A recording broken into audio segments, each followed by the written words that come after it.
and girls, welcome to Fenway Park. This past week has been unlike any other in the history of Boston. We have experienced trauma and tragedy, devastation and despair, physical injuries, and emotional wounds. Our week has had its share of suffering, sorrow, and sadness. This week has also brought out the best in Boston.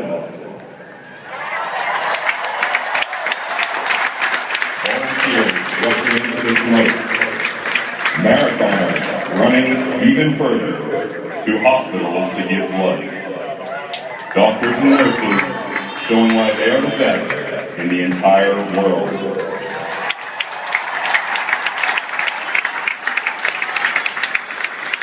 And our law enforcement officers, pursuing every need, scouring every tape, and working relentlessly, fearlessly, and triumphantly to seek, find, and bring those responsible to justice.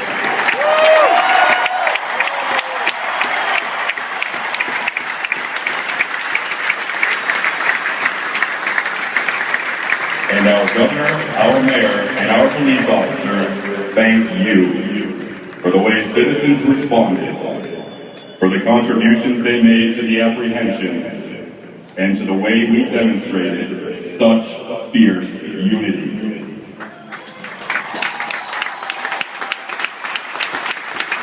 Today we gather as one, and we affirm to ourselves and to each other that we are one. One community, one nation, one world, full of love, full of compassion, and full of generosity. Those feelings, powerful all of them, fuel us with passion, to never quit, to persevere, to prevail.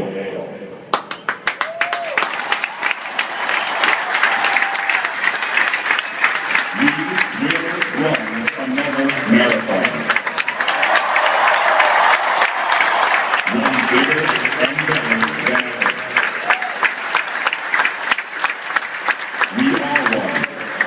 We are Boston. We are strong. We are Boston strong.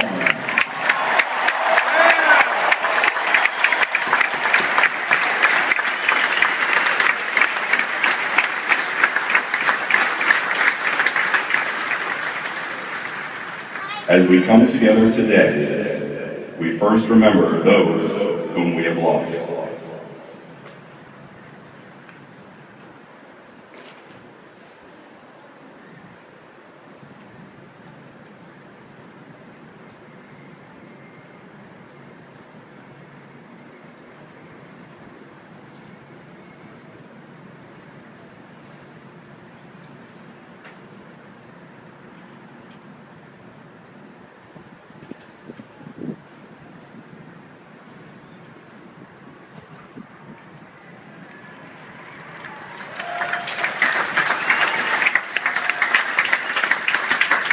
We hope these families feel our sympathies.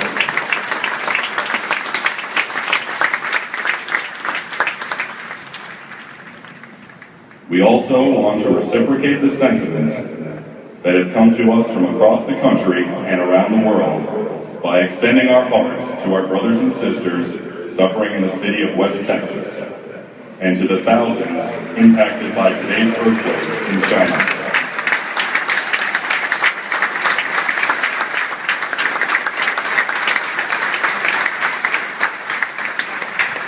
And as we think of our 176 adults and children who were injured, including MBTA Officer Richard Donahue, won't you join us as we observe a moment of silence, contemplation, and prayer, and in particular for the 58 who are still hospitalized.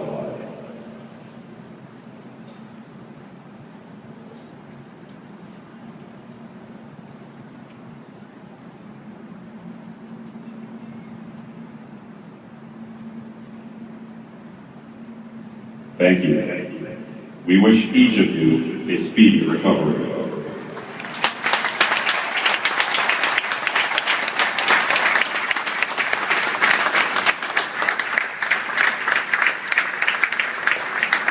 Throughout this week, in the aftermath of tragedy, one truth has emerged. We are resilient.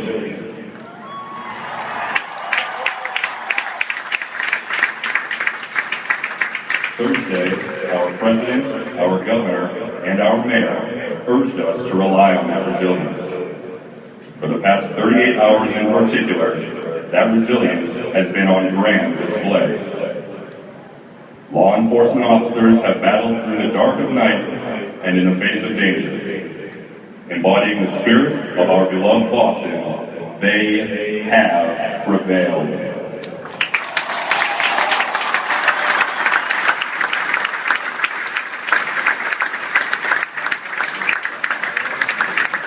And now, it's our honor to shine the sunlight and the spotlight on some friends and neighbors who represent the spirit, the toughness, and the resilience of Boston. First, a host of ordinary citizens who are anything other than ordinary. They were pressed into duty in a life-changing and life-saving way just 5 days ago. Today, they will protect the symbol of our freedom, the American flag, and they will be back on Boylston in 2014. From the Boston Athletic Association, the Boston Marathon Volunteers.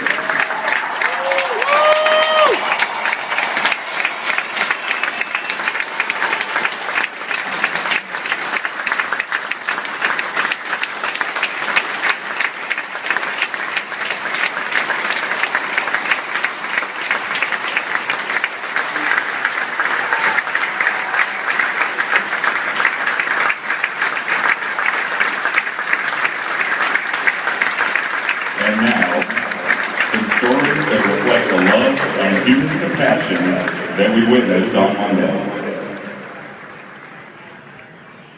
We were enjoying a picture-perfect Patriots Day. Inside Aiden Louie's restaurant on Boylston sat a firefighter from Lynn. He was enjoying a marathon day lunch with his friends, an annual tradition. Besides serving as a firefighter, he is also a paramedic and an Army veteran of the war in Afghanistan.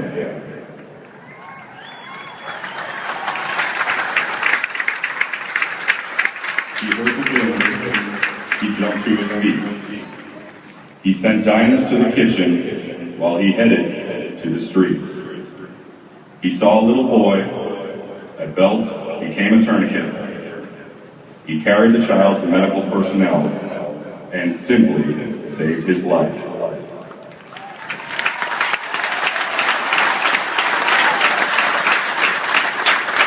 And that was only one of the lives he saved, right up the street, just 5 days ago.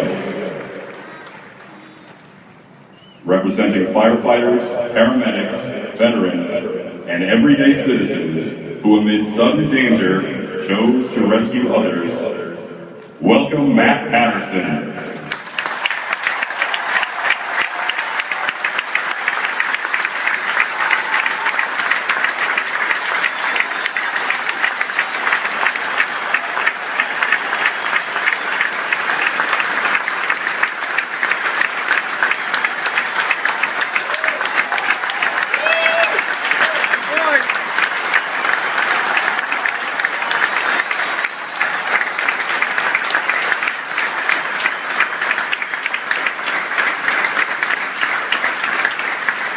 So many of the wounded are within a few miles of Fenway Park right now. They're at outstanding hospitals such as Mass General, Boston Medical Center, Brigham and Women's, Children's Hospital, Tufts New England Medical Center, and Beth Israel Deaconess Medical Center, where our next guest